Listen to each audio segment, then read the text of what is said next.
Bakit gano'n? Bakit naging bakla si Jordan, gano'n. Kung ano si Jordan, hindi ko masabi kahit kanino. Hindi ko maamin sa kanila na I'm gay. Gusto ko na mailabas yung tunay kong pagkatao.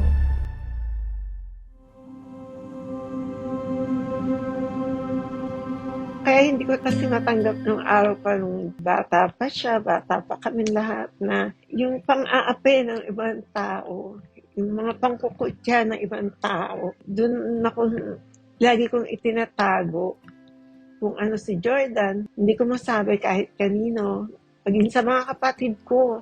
Hindi ko ino-open up na si Jordan bakla. Growing up, naalala ko na talagang pinagtatawanan ako sa family. I remember, meron nakita akong picture before na pinag-dress up nila ako ng pangbabae. Parang swimsuit. Pinagkakatuwaan na nila talaga ako, bata pa lang ako. Also, I vividly remember, sinasabi yun lagi ni Papang kay Lola na, yung apo mo, ano yan baliktad yung brief niyan. So, syempre si Lola will say, hindi totoo yan. Ewan ko kasi pinag-uusapan yung anak ko, nasasaktan ako. Siyempre, magulang ako. Ang tagal bago ko natanggap na gano'n nga si Jordan. Lahat ng nakakakilala kay Jordan, nakakakita. First time lang nila makita si Jordan, alam na nila na gay yung anak ko. Nung bata pa siya, normal lang, nakikipaglaro siya sa mga pinsan niya, pero ando pa rin yung tahimik siya. Kung hindi siya kulitin ng mga pinsan niya, hindi siya nagsasalita rin, gano'n.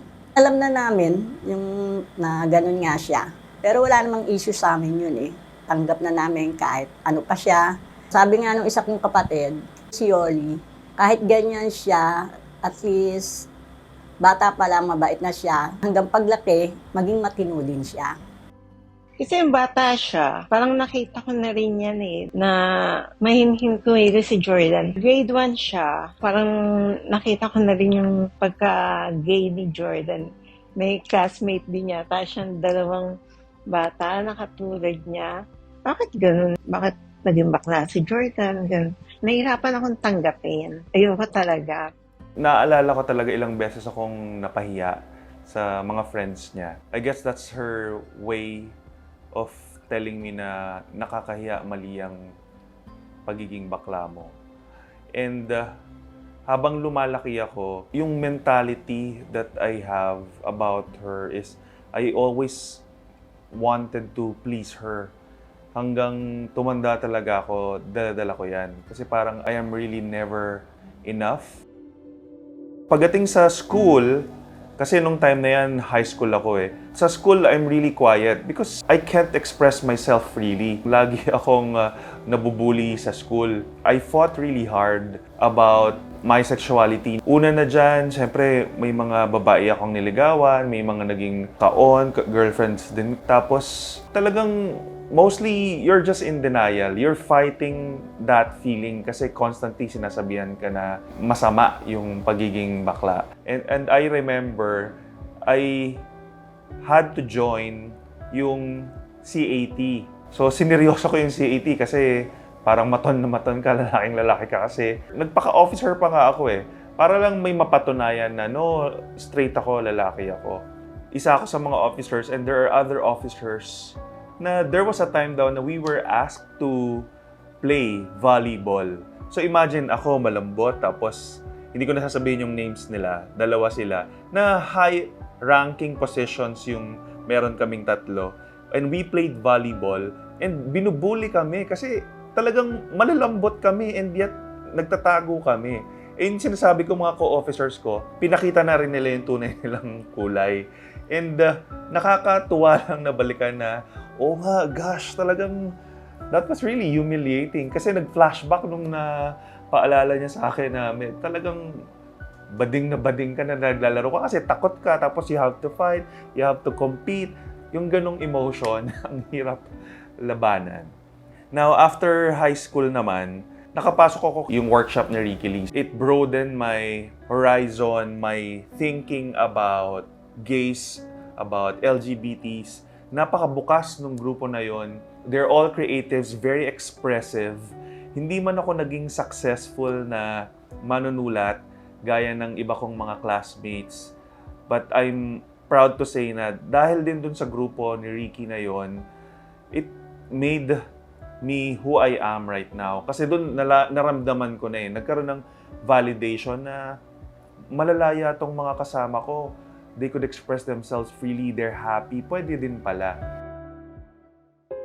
Pagdating ko ng college, dahil may relationship ako, tapos transferee pa ako, so irregular student ako, wala ako masyadong barkada. And I remember, merong group of friends na makukulit, yung pwede natin sabihing mala school bukol, maganda yung mixture kasi funny, makukulit, nagko-comply naman sa school. Ganun yung crowd na sinamahan ko. Kasi itong mga barkada ko, sila yung tipo na mahilig sa basketball. Hindi ko talaga alam paano ko natapos yung college na hindi ako naglaro ng basketball once. Ang dami kong naging palusot. While studying, I was working as well. Busy din ako sa mga organizations.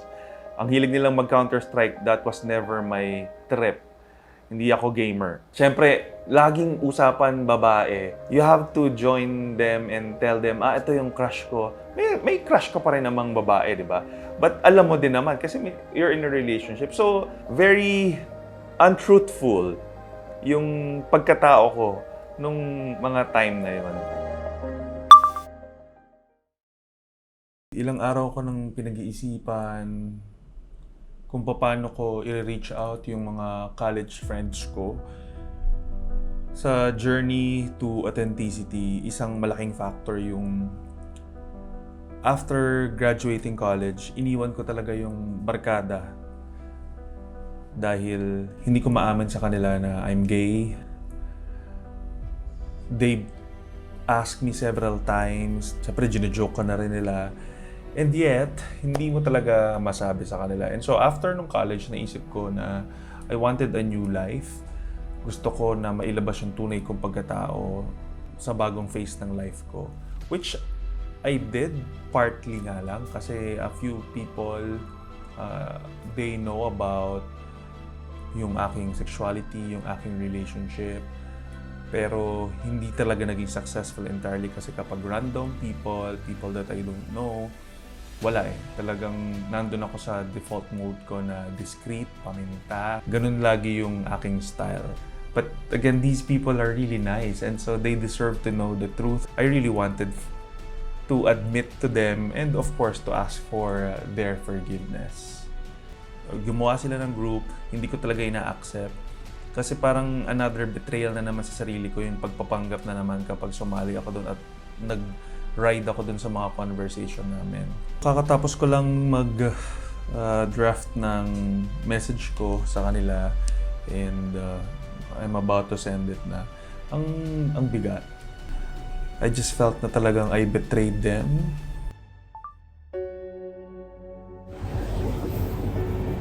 Hirap ako talagang isend yung message ko para kay Allen, Randall, kay Lian, kay Kokoy, kay Jarny. I don't know what's keeping me from telling them the truth.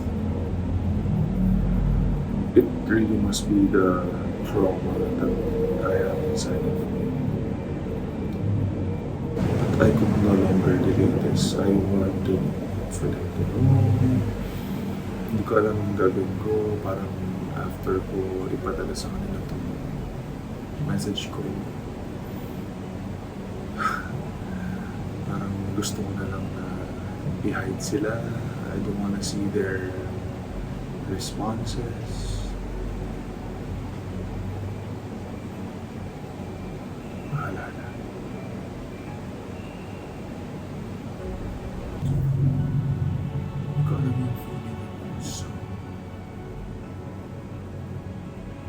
Scared. I don't know how to explain the feeling that I have. It's like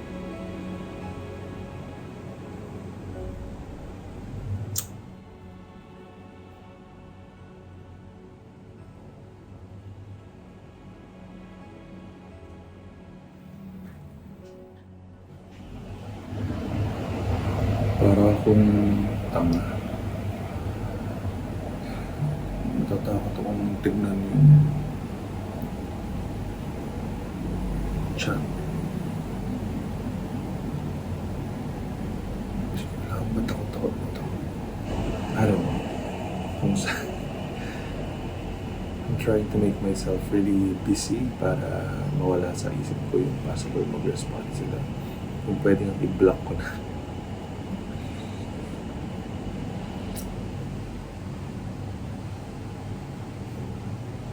Hindi ko na-expect na magiging ganito siya kabigat. But I'm happy I did.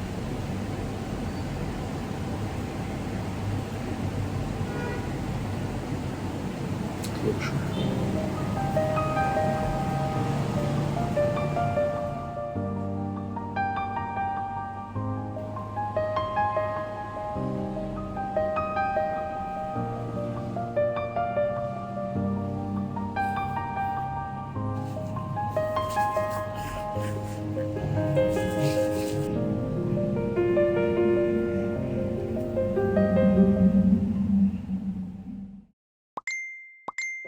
I appreciate na they're so open and welcoming. Malaki yung tinik na nawala talaga sa dibdib ko. It feels so good to be really free and be accepted by these people. May mga times pa rin, like may mga group of friends ako na hindi ko talaga masabi pa rin yung pagkatao ko. Like, I act as I am. Nahihirapan talaga akong sabihin. Magkakasama kami kahit hindi pa siya umaamin, alam na namin na part siya ng LGBT. Tanggap namin kung ano siya. As in friendship, syempre bilang pag-respect, hindi naman namin na siya dapat tanungin dahil nga alam na namin na ganun siya and it's nice to be with. So I think hindi na dapat siguro questioning. Yun lang, respect lang talaga ang ano namin sa isa't isa. Kaya siguro still stronger ang friendship namin hanggang ngayon. Napansin na nila. Nagtanong sila sa akin. Sabi ko, oo. Pero yung about sa inyo ni RC, never ako nagkwento. Kasi ang gusto ko, ikaw ang magkwento sa kanila. Ayokong pangunahan kita. Yung mga companies ko na pinasukan, lalo kapag bago, I really can't open up pa rin talaga. Even if you wanted to be friendly and just happy, maganda yung pakikisama mo, talagang hindi ko alam talagang ang laki ng trauma ko na hindi ko masabi. Parang may nakasakal sa akin na, Jordan, don't say it or mapapahiya ka. Parang ganun yung iniisip ko lagi kapag gusto ko nang magpakatotoo sa mga tao. Yung last company ko, bangko And so, I thought it's a man's world, lalo na pagdating doon sa department namin, sales. Parang bawal yung bading, bawal yung bakla. In fact, pag pinag-uusapan, talagang very discriminatory, derogatory yung mga discussion, pinagtatawanan, pinagchichismisan, mga lalaki to, parang mga homophobic. But ito yung mga oppressions na naramdaman ko mula sa pamilya, sa school, tapos itong nagtatrabaho ako, paano ka lalong magpapakatotoo? And yet, pinag-uusapan ka pa rin nila, di ba? And even if they ask me, I really can't say because nandun na yung trauma tapos nakikita ko pa how they react. Nakasib ako ng SMS sa kanya na magsabay kami mag-coffee kasi may 7-Eleven sa baba ng building. Malapit din dun sa bagong office niya. I just noticed mga after getting yung coffee, yung food namin, I felt alangan si Jordan sa kilos niya kasi that's 8:30 or 9 o'clock. So maraming pumapasok talaga ng mga bankers. Kinakausap ko siya, hindi siya nagre-response, nakatingin siya sa paligid, kung saan-saan siya nakakatingin. And then, I found out na nandun pala yung mga office mate niya. Medyo nakaka-bad trip lang talaga that time kasi by start pala ako mag-work naka-work mode na ako and yet pinababa mo ako tapos mag-invite ka mag-breakfast date and yet, alam mo yun, parang mukhang tanga lang, hindi kami nag-uusap, parang bigla ka nawala, parang gano'n yung feeling. So sobrang bad trip talaga ako nun. Actually, nag-walk out ako that time.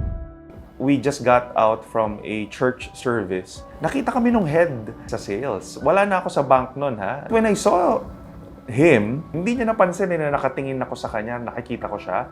Pero I saw him, yung mata niya, grabe. Parang kulang na lang sabihin niya na, you go to hell right away. Mamatay ka, bakla ka. Parang that was the emotion that I saw. na gustong-gusto ko pa naman yung aming head na yon. Nagkaroon lang ako ng validation na grabe naman. Ang importante sa aming magkakapatid, naging matino siyang tao hanggang paglaki niya. Napalaki siya ng mama niya na maayos. Talagang nagsikap siya, nag-aral siya maigi as a working student. Naging scholar siya, active siya sa school. Tapos halos lahat pinag-aaralan niya eh. Wala siyang tigil. Hanggang naging successful siya hanggang ngayon. Hindi mo akalain na magiging successful siya eh. Kasi nga, pinaghirapan niya. Ang pagkaano ko sa kanya, mabait na bata siya, mapagmahal sa magulang, saka sa mga kapatid niya. Pati sa amin, kung halimbawa, may mga kahit hindi niya alam, may problema, tumutulong siya kahit paano. Buong puso kitang tinatanggap. Proud nga ako sa iyo eh. Ang ganda na kinalagyan mo ngayon. Ginampanan mo kung anong meron ka ngayon. Ngayon, tingnan mo ang buhay mo. Saludo ako sa iyo. Si Jordan kasi, ngayon sobrang mature na yung anak ko eh. Sobrang napakabait na bata. Napakabait na anak. Parang hindi ako mabuting mami para sa kanya, pero talagang sinuklian ng anak ko. Minahal ako ng anak ko kahit anong pagkukulang ko. Yung higpit ko, yung pagdidisiplina ko sa kanya, yung mga masasakit na salita ko nung araw. In-embrace lahat ng Jordan yun. Masaya ako dahil mahal ako ng anak ko. Yung sobrang masaya ako kung hindi nga kay Jordan. Baka wala na rin ako. Siya yun talagang nag-intindi sa akin nung na-operahan ako. Kahit ang laki-laki ng pagkukulang ko sa kanya. Sobrang in-accept ko na kung anong anak ko. Wala na akong pakialam sa ibang tao. Kutyain nila ako, kutyain nila yung mga anak ko. Kasi ito yung mga anak ko eh. Kailangan ako mismo matanggap ko eh. Hindi ko siya dapat ikahiya. Yung mga happy nga ako eh. At aming sasabi, ang swerte mo sa anak mo. Suportahan na lang natin yung ating mga anak. Kung ano yung pagkatao nila, baklaman o tomboy, i-accept natin ng buong puso.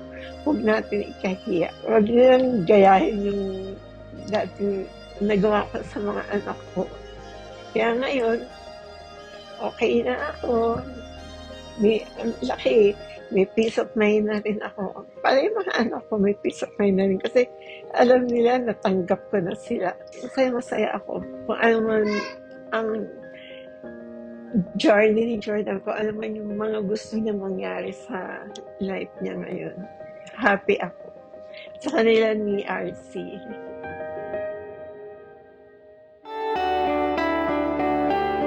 What if sin itong same-sex relationship?